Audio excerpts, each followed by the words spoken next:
دشمن کو میں یہ بات بتاتا چلوں کہ ہم وہ پتے نہیں جو ہواؤں سے ہل جائیں، ان آندھیوں کو کہو کہ اوقات میں رہے۔ مزے کی بات یہ کہ ہم لوگ ایسی قوم ہے جو بے لوث قوم ہے، جہاں پہ ملک کی سالمیت کی بات آتی ہے وہاں پہ ہم ون ہو جاتے ہیں، ہم ایسی مٹھی بن جاتے ہیں کہ جو مٹھی نہیں ایک مکے کی صورت اختیار کر لیتے ہیں۔ آگے بات سمجھ بے لوث ہو کے ہم جو ہے اپنے ملک کی خاطر ہر وقت ہر لمحہ بیدار کھڑے ہیں، ہم زندہ ہو جاوید کھڑے ہیں، ہم زندہ ہو بیدار کھڑے ہیں۔ ہمیں جو ہے توڑنا دشمن نے جتنی بھی کوششیں کی، آپ نے دیکھا کہ ہر محاذ پہ اللہ کے حکم سے، کیونکہ یہ جو نام ہے پاکستان، اس کا مطلب بیسیکلی ہے کلمہ طیبہ، یعنی پاکستان۔ پاک کا مطلب ہوتا ہے طیب، استان کا مطلب ہوتا ہے شہر، یعنی پاک شہر جس کو ہم کہتے ہیں مدینہ طیبہ۔ تو جتنی بھی یہ میں ایک چھوٹی سی ایک اور مثال دے دیتا ہوں، یہ حضرت نوح کی کشتی کی طرح ہے پاکستان۔ یہ ہچکولے تو ضرور کھا رہی ہے لیکن کبھی بھی اللہ کے حکم سے ڈوبے گی نہیں۔ یہ حضرت صالح کی اونٹنی کی طرح ہے، جو اس کو تکلیف دے گا اس کا کچھ بچے گا نہیں، یہ اپنی جگہ پھر بھی زندہ ہو جاوید کھڑا ہے۔ دنیا نے دیکھ لیا کہ 2012 میں یا پھر اس سے پہلے جو ہے ایک ورلڈ میپ بنایا گیا جس میں پاکستان کا نام و نشان نہیں دکھایا گیا، لیکن آج بھی ہم زندہ ہو جاوید اور مضبوط ترین ہوتے جا رہے ہیں، اور وہ وقت دور نہیں، آپ دیکھیں گے اور آپ کی زندگیوں میں اللہ کے حکم سے یہ ساری چیزیں ہوں گی کہ پاکستان کی ہاں اور نہ میں دنیا کے فیصلے انشاءاللہ تعالی۔ بس میری ایک آپ سب سے گزارش یہ ہے کہ اس ملک کی خاطر جہاں پہ آپ موجود ہیں اس کی عزت کرنا کبھی بکاؤ مال نہیں بننا۔ آئیے بات سمجھ میں، کبھی بھی کوئی شخص اپنی ماں کو بیچا نہیں کرتا۔ دکھ کی بات یہ ہے کہ ہم اپنے ملک کے ساتھ وفاداری نہیں کرتے۔ آئیے بات سمجھ میں،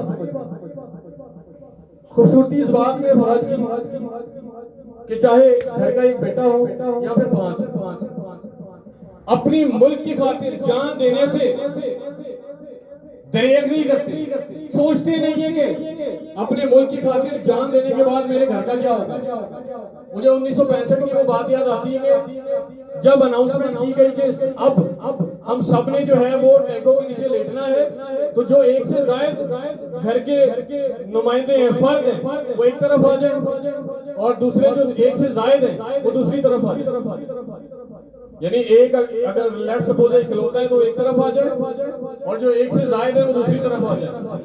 تو جو ایک سے زائد تھے ان کو کہا کہ آپ لوگوں نے بم باندھ کے ٹینکوں کے نیچے لیٹنا ہے، کیونکہ انڈیا نے 4,500 سے زائد جو ہے نا ٹینک کو اتار دیے تھے جنگ کے اندر۔ اب حل یہ تھا کہ ٹینکوں کو اس طریقے سے نیست و نابود کیا جائے، دشمن کو اس طریقے سے نیست و نابود کیا جائے، اس کی اینٹ اس طریقے سے بجائی جائے کہ آپ نے ٹینکوں کے نیچے لیٹنا ہے۔ تو پتہ یہ لگا کہ جو ایک تھے ان کی آنکھوں سے آنسو جاری ہو جاتے ہیں اور وہ کہتے ہیں کہ ہم نے ایسا کیا ہے جس کی بدولت ہمیں شہادت کے عظیم رتبے سے محروم کیا جا رہا ہے، ہم تو پیدا ہی اپنے ملک کی خاطر ہوئے۔ تو دکھ اس بات پہ ہوگا کہ آپ اپنے ملک کے ساتھ کمپرومائز کرنا، آپ نے اپنے ملک کے ساتھ کمپرومائز نہیں کرنا۔ جب آپ کے ملک کا نام آئے نا تو آپ کے رونگٹے کھڑے ہونے چاہیے، دشمن کو پتا ہونا چاہیے کہ آپ کون ہیں۔ جس طریقے سے ہماری انٹیلیجنس ایجنسی جو ہے دنیا کی بیسٹ بن ہے، یہ وہ طاقت ہے جس کو آج تک کوئی خرید نہیں سکتا، اور دشمن کے لیے اس لیے جو ہے نا وہ ایک خوف تاری آج بھی ایک خوف تاری۔ آپ نے جواب سنا کہ یعنی نیٹو کی اگر مثال دی جائے، میں نے کہا آپ جو ہے افغانستان میں کیوں نہیں کیپچر کر سکتے؟ Decide one word Pakistan. یہ وہ پاکستان ہے جو کہ بڑی کوششوں کاوشوں کے ساتھ بنا، اس کا نظریہ جو ہے نا آئیڈیالوجی، یاد رکھیے گا آئیڈیالوجیکل جو پرسن ہوتے ہیں وہ کبھی بھی ہار نہیں مان سکتے، ان کو اللہ پاک جو ہے نا ان کی منزلوں پہ ضرور پہنچاتا۔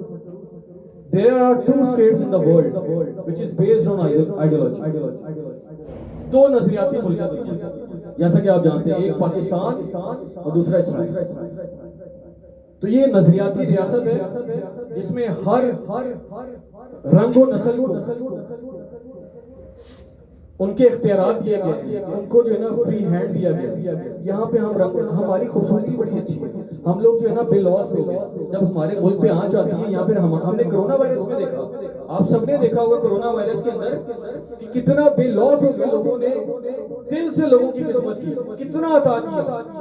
And I am very proud on my nation کہ ہم اس نیشن میں پلے بڑے کہ جو اپنی خوراک نکال کے اپنے دوسرے لوگوں کو عطا کرتے ہیں.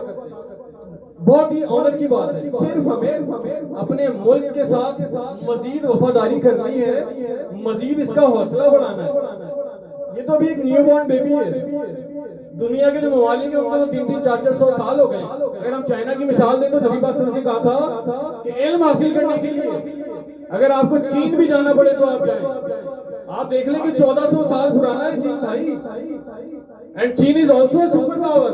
And Pakistan is alhamdulillah as well. Pakistan زندہ باد. پاکستان